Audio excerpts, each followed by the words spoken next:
दोस्तों, कैसे उम्मीद करता हूँ खैरियत से होंगे। मैं एम अली आप सभी का Haidari study point YouTube channel पे खैर मकदम करता हूँ।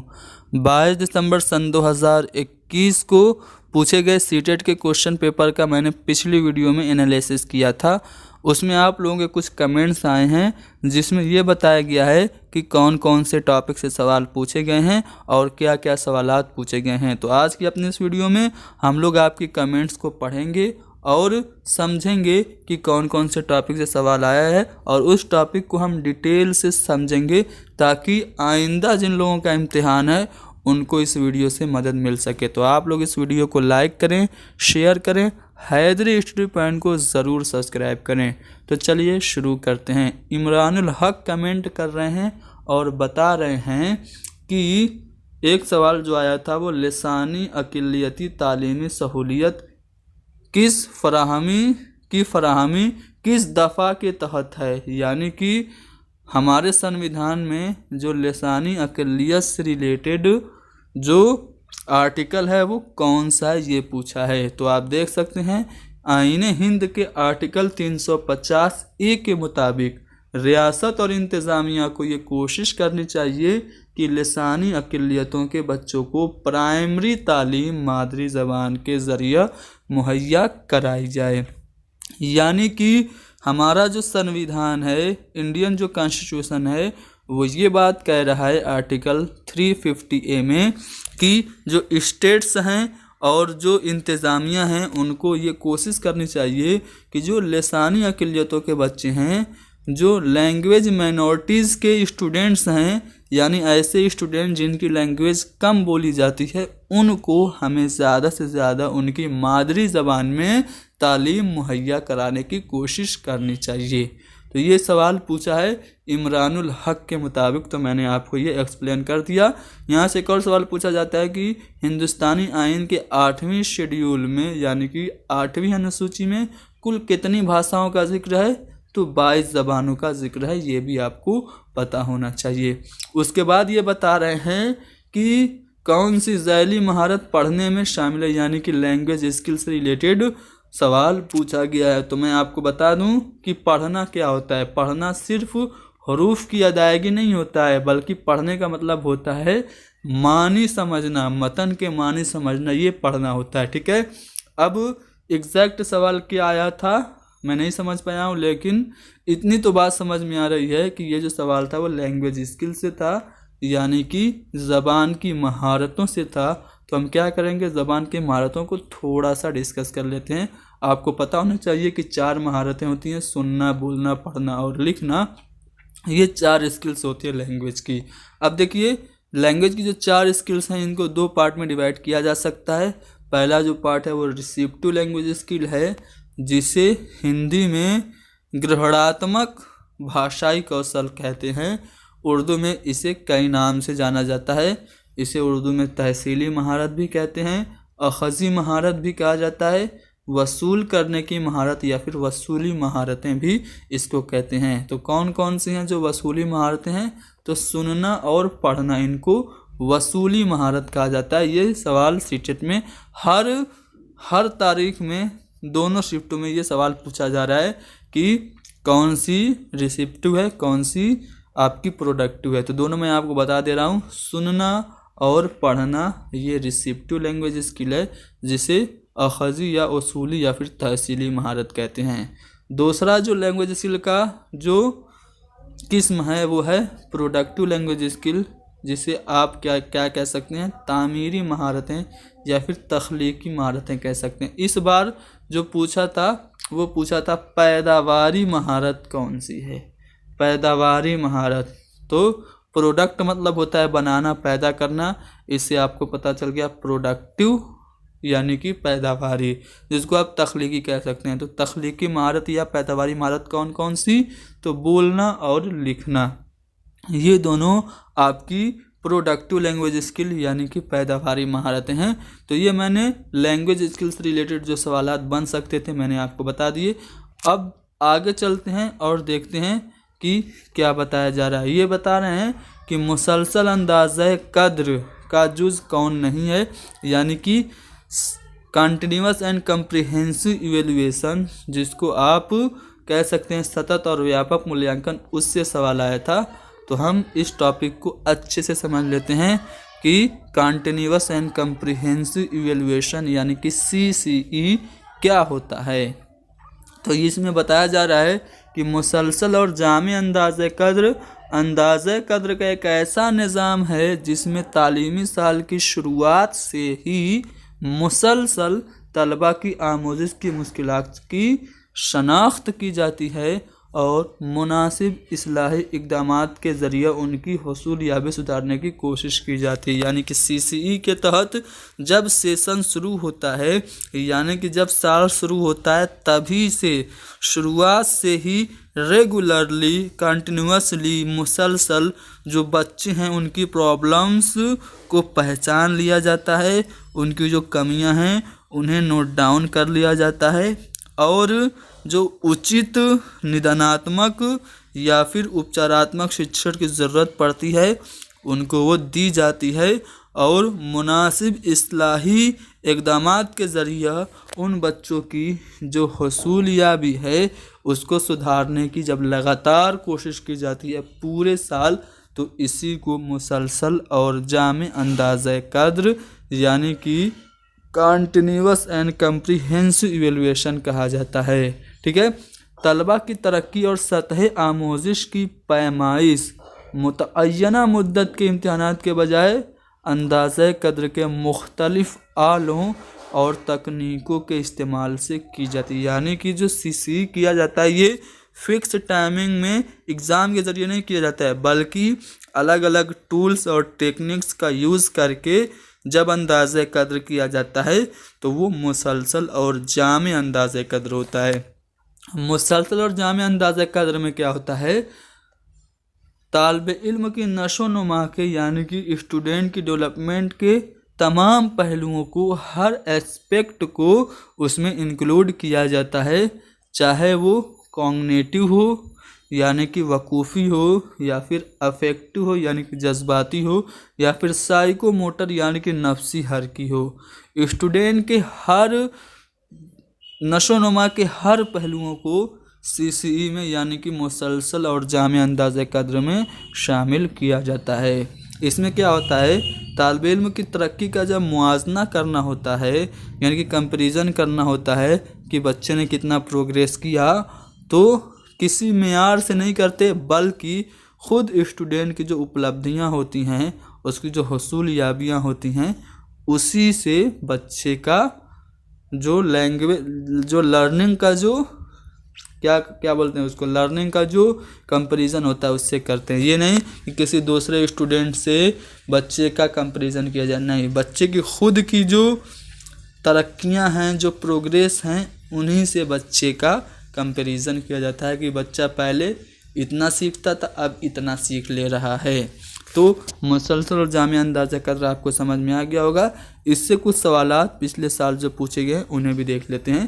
पूछा गया कि मुसलसल अंदाज़े कद्र का काम क्या है। ऑप्शन है तलबा और मुअल्लिमीन की कमज़ोरियों की निशानदही करना, यानी स्टूडेंट और टीचर्स की जो कमियां हैं, जो कमज़ोरियां हैं, उनकी निशानदही करना। दूसरा है तलबा और मुअल्लिमीन को सख्त मेहनत के लिए आमादा करना। तीसरा है तलबा की महारत की ऊंची सतह को पहचानना या तलबा की महारत को ऊंची सतह तक ले जाना, या फिर मिंदरजा बाला सभी। तो मुसलसल और जामे अंदाज़े कद्र का जो काम है ये सभी है, यानी कि आपका चौथा वाला ऑप्शन सही हो गया। एक और सवाल है, ये सयाक से मुताल्लिक है, इसको हम देखेंगे बाद में, पहले देख लेते हैं इनामुल हक क्या बता रहे हैं। कह रहे हैं सियाक में कवायद क्या है। सियाक में कवायद का मतलब ये होता है कि आप कवायद अलग से मत पढ़ाइए, बल्कि क्या कीजिए कि पढ़ाते हुए जो आप सबक पढ़ा रहे हैं उसी के तहत बच्चों को क्या कीजिए, कवायद की तालीम दे दीजिए। जैसे एक सवाल आपके सामने है कि सबक के इख्तिताम पर उस्ताद तलबा से मुकर्ररा मतन से मुख्तलिफ इसमों, जैसे इसमें मारफा, इसमें नकरा वगैरह को अलग करने और अपने कॉपियों में लिखने के लिए कहता है। ये किसकी मिसाल है। टीचर सबक पढ़ा रहा है, सबक ख़त्म हुआ तो उसने कहा कि जो नाउन के जो पार्ट्स हैं या नाउन के जो काइंड्स हैं उनको अलग अलग करके लिखो। जैसे कॉमन नाउन क्या है, प्रॉपर नाउन क्या है, एब्स्ट्रैक्ट नाउन क्या है या फिर कलेक्टिव नाउन क्या है, इसको अलग अलग छाट के लिखो। तो अगर इस तरह से टीचर करवा रहा है तो ये किसकी मिसाल है? तो क्या कर रहा है टीचर, सबक से ही बच्चे को ग्रामर को पढ़ा दे रहा है। तो ये जो मिसाल है वो सियाक में कवायद की मिसाल है, यानी कि हमारा सी वाला ऑप्शन सही है। तो सियाक में कवायद क्या होता है आपको समझ में आ गया होगा, ठीक है। अगर नहीं आया तो और मैं आपको कुछ सवालात दिखा दूं। कवायद को कैसे पढ़ाना चाहिए? तो सियाक में पढ़ाना चाहिए, यानी कि सबक के दौरान ही बच्चों को ग्रामर पढ़ा देना चाहिए, अलग से नहीं पढ़ाना चाहिए। कंटेक्स्ट के अकॉर्डिंग ही पढ़ाना चाहिए, संदर्भ में ही बच्चों को व्याकरण पढ़ाना चाहिए, ठीक है। अब देखिए उसके बाद नाजिया अंसारी बता रही हैं कि हमारे शिफ्ट में चौमस्की से था एक सवाल, डिसलेक्सिया से था, लैंग्वेज लर्निंग से था, पैसेज में वाइजमा था, ठीक है। उसके बाद इमरानुल हक फिर कह रहे हैं कि आमोजिश का मसाइल का मकसद का फ़रोग ना देना है। ये सवाल नहीं समझ में आ रहा है, लेकिन इनके कहने का मतलब ये है कि आमोजिश से यानी कि लैंग्वेज लर्निंग से सवाल आया था। तो लैंग्वेज लर्निंग क्या होती है पहले समझ लेते हैं। ज़बान की आमोजिश यानी कि भाषा अधिगम क्या होता है? तो मादरी ज़बान सीखने के अलावा किसी दीगर ज़बान के सीखने से ताल्लुक़ जो होता है उसे हम ज़बान की आमोजिश कहते हैं। और जो मादरी ज़बान जब सीखी जाती है बिना किसी कोशिश के लाशऊरी तौर पर, तो वो ज़बान की हुसूलियाबी कहलाती है, जिसे लैंग्वेज एक्विजिशन कहते हैं, ठीक है। यहाँ पे ज़बान की आमोजिश समझना मकसूद है। जब हम सेकेंड लैंग्वेज सीखते हैं ना तो वो हमारी ज़बान की आमोजिश होती है। ज़बान की आमोजिश में क्या होती है? बाकायदगी पाई जाती है, तालिब इल्म शऊरी तौर पर सीखता है। आमोजिश जो है वो शऊरी तौर पर होती है, जबकि ज़बान की हुसूलियाबी लाशऊरी तौर पर होती है। कवायद के उसूलों की पाबंदी होती है ज़बान की आमोजिश में, और नहवी साख्तों पर इसमें अमल किया जाता है, और बार बार मश्क से यानी प्रैक्टिस से अपनी ज़बान पर दस्तरस यानी कि कमांड हासिल करने की कोशिश की जाती है, ठीक है। तो ज़बान की आमोजिश क्या होता है आपने समझ लिया। इससे रिलेटेड कुछ और अहम पॉइंट्स मैं आपको बता देता हूँ। चलिए, सभी बच्चे ज़बान सीख सकते हैं अगर उनकी ही रफ्तार से सीखने दिया जाए और सीखने के उनके ही तरीक़ों पर अमल करने दिया जाए। ये बात ज़बान की आमोजिश से मुताल्लिक़ है। इसमें यह कहा जा रहा है कि बच्चे खेल के ज़रिए फ़ितरी तौर पर सीखते हैं। जब बच्चों को खेल खेल में सीखने का मौका दिया जाए तो वो स्वाभाविक तरीके से फ़ितरी तौर से नेचुरली वो आसानी से सीख सकते हैं। आगे इसमें कहा जा रहा है कि सीखना एक मुसलसल अमल है, यानी कि जो लर्निंग है ये एक कंटिन्यूअस प्रोसेस है। अधिगम एक सतत प्रक्रिया है, ये सिर्फ स्कूल में नहीं होती। इसके आमोजिश के अमल को घर के कामों, सरगर्मी और माहौल से जोड़ना चाहिए, ठीक है। यानी कि जो आमोजिश है सिर्फ स्कूल में नहीं होती, बल्कि आमोजिश के कामों को घर के कामों में भी रिलेट कर देना चाहिए, ठीक है। आगे कहा जा रहा है कि बच्चे अपने इल्म की तामीर खुद से करते हैं। अगर आप लोगों ने पियाजे के बारे में पढ़ा होगा तो पियाजे भी यही बात कर रहे हैं कि बच्चे नॉलेज को खुद से क्रिएट करते हैं, और उन्होंने बच्चे को नन्हे वैज्ञानिक कहा, ठीक है। आगे कहा जा रहा है कि बच्चे का आमोजिशी अमल गुज़िश्ता अमल और तसव्वुरात की बिना पर ही आगे बढ़ता है। यानी कि जो बच्चे का लर्निंग प्रोसेस है वो बच्चे के प्रीवियस नॉलेज और प्रीवियस कंसेप्ट के ही आधार पर आगे बढ़ता है। प्राइमरी सतह पर बच्चा बाहमी रब्त यानी कि इंटरेक्शन से बेहतर सीखता है, ये तो आपको पता होना चाहिए, ठीक है। इंटरेक्शन यानी कि सोशल इंटरेक्शन बच्चों को ज़रूरी है ज़बान सीखने के लिए। आगे कहा जा रहा है कि गलतियाँ आमोजिश का हिस्सा हैं, बच्चे गलतियाँ करके ही सीखते हैं, सही बात है। लर्निंग प्रोसेस का, टीचिंग लर्निंग प्रोसेस का एक पार्ट है मिस्टेक। जो कंस्ट्रक्टिव थ्योरी है उसमें भी ये बात कही जा रही है, तामीराती नज़रिया में भी ये बात कही जा रही है कि गलतियों से ही बच्चे सीखते हैं। गलतियां बच्चों को बसीरत देती है, सीखने का मौका देती है। तो गलतियां क्या हैं? आमोजिश का हिस्सा हैं। तो यहाँ पे लैंग्वेज लर्निंग से रिलेटेड जो भी सवालात बन सकते थे ना, मैंने आपको बता दिए। नाजिया बता रही थी कि चौमस्की से सवाल आया था। चलो भाई चौमस्की को भी देख लो, चौमस्की क्या कह रहे हैं। चौमस्की क्या एक स्टेटमेंट आपको याद रखना है, इसी से रिलेटेड सवाल हर साल पूछा जाता है। चौमस्की कह रहे हैं कि बच्चे में ज़बान सीखने की सलाहियत पैदाइशी होती है, यानी कि बच्चों में भाषा सीखने की जो क्षमता होती है चौमस्की के मुताबिक जन्मजात होती है। दुनिया में आने वाला हर बच्चा अपने साथ दिमाग में एक ख़ास उज़्व लेकर आता है जिसे चौमस्की लैड LAD यानी कि लैंग्वेज एक्विजिशन डिवाइस कहते हैं।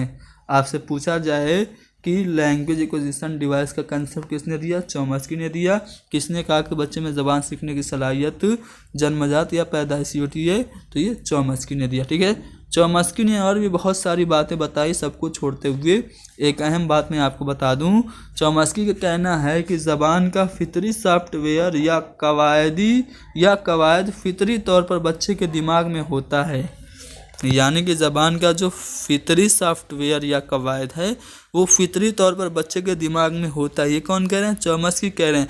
और इन्होंने इस सॉफ्टवेयर को क्या कहा? यूनिवर्सल ग्रामर कहा। ठीक है, इसको उर्दू में आलमगीर कवायद के नाम से पूछा जाता है। ठीक है, आलमगीर कवायद पूछा जाए तो कंफ्यूज नहीं होना है। बच्चे के दिमाग में एक सॉफ्टवेयर होता है, चौमस्की कह रहे हैं, जिसे उन्होंने नाम दिया यूनिवर्सल ग्रामर। ठीक है, जो ज़बान बच्चे के जीन्स में पोशीदा होती है उसे उन्होंने इनेट लैंग्वेज का। ठीक है, तो ये चौमस्की से रिलेटेड सभी बातें आपने जान ली। ठीक है, हमारे नोट्स में डिटेल में चौमस्की के बारे में दिया गया है। अगर आप लोग का इम्तिहान जनवरी में है या फिर आप आइंदा सीटेट की तैयारी करना चाहते हैं तो हमारे नोट्स को हासिल कर सकते हैं। 72 75 54 98 90 पे आप मैसेज करेंगे तो आपको एक सैंपल भेजा जाएगा। उस सैंपल में कुछ डिटेल्स होंगी जिन्हें फॉलो करके मामूली सी रकम बतौर हदिया हमें पेश करके आप हमारे नोट्स को मुसलसल जो 12 चैप्टर पे बेस्ड है हासिल कर सकते हैं। और साथ में आपको previous year question paper answer की के साथ भी दस्तयाब कराए जाएंगे। ठीक है ना।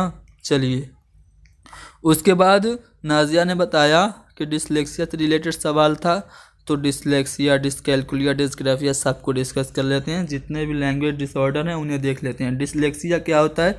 इसका ताल्लुक पढ़ने से होता है। पढ़ने में दिक्कत या परेशानी को डिसलेक्सिया या फिर अलेक्सिया कहते हैं। इसमें क्या होता है? बच्चा हरूफ और अलकाब को सही से नकल नहीं कर पाता है। सा को वो वाज पढ़ता है, न्यूक्लियर को अनक्लियर पढ़ता है, यानी कि सा और वाज में, न्यूक्लियर और अनक्लियर में वो डिफरेंस नहीं कर पाता। तो ये बच्चे में कौन सी खराबी है? डिसलेक्सिया। उसके बाद डिसकैल्कुलिया क्या होता है?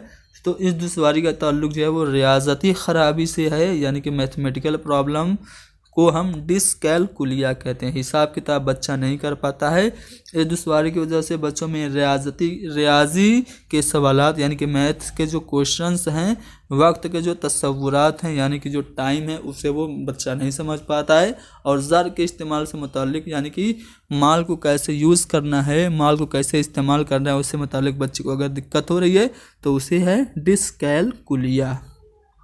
डिस्ग्राफिया क्या होता है? इसका ताल्लुक लिखने या तहरीर से है, यानी कि लिखने में अगर दिक्कत या परेशानी आ रही है तो बच्चे को डिस्ग्राफिया है। डिस्ग्राफिया लिखने में दिक्कत या परेशानी। उसके बाद है डिस्फेजिया, तो इसका ताल्लुक लिसानी महारतों, बोलना बिलखुसूस तफहीम से होता है, यानी कि बच्चा समझ नहीं पाता है। बच्चा सुनी हुई या पढ़ी हुई बात का मतलब नहीं समझ पाता, रवानी से नहीं बोल पाता, अल्फाज के माने नहीं समझ पाता, तो उसे डिस्फेजिया है। ठीक है। उसके बाद डिप्रेक्सिया क्या होता है? तो इसका ताल्लुक जो है वो मोटर स्किल्स यानी कि हरकी महारतों से होता है। इसकी वजह से उंगलियों, हाथ और आँख के दरमियान रब्त कायम नहीं किया जाता। इससे क्या होता है? बच्चे को बटन लगाने में, पेंसिल पकड़ने में क्या होती है? मुश्किल आती है। तो लैंग्वेज डिसऑर्डर से रिलेटेड एक सवाल पूछा गया था। ठीक है, हो सकता है कि आपसे डिस्ग्राफिया पूछ दे, डिसकैल्कुलिया पूछ दे, या फिर इन दोनों में से कोई एक पूछ दे, इसलिए मैंने सभी बातें आपको बता दी। ठीक है, तो मैंने आप लोगों की कमेंट के मुताबिक जो जो सवालात पूछे गए थे उनको आज की वीडियो में आपके सामने डिस्कस कर दिया। और उससे मुताल्लिक कुछ अहम जानकारियाँ आपको दे दी। जिनका इम्तिहान जनवरी में है उनके लिए ये वीडियो बहुत ही ज़्यादा मददगार है। आप लोग इस वीडियो को लाइक करें, शेयर करें और कमेंट करके बताते रहें कि कैसे सवालात और कौन कौन से सवालात पूछे गए थे। Thank you very much.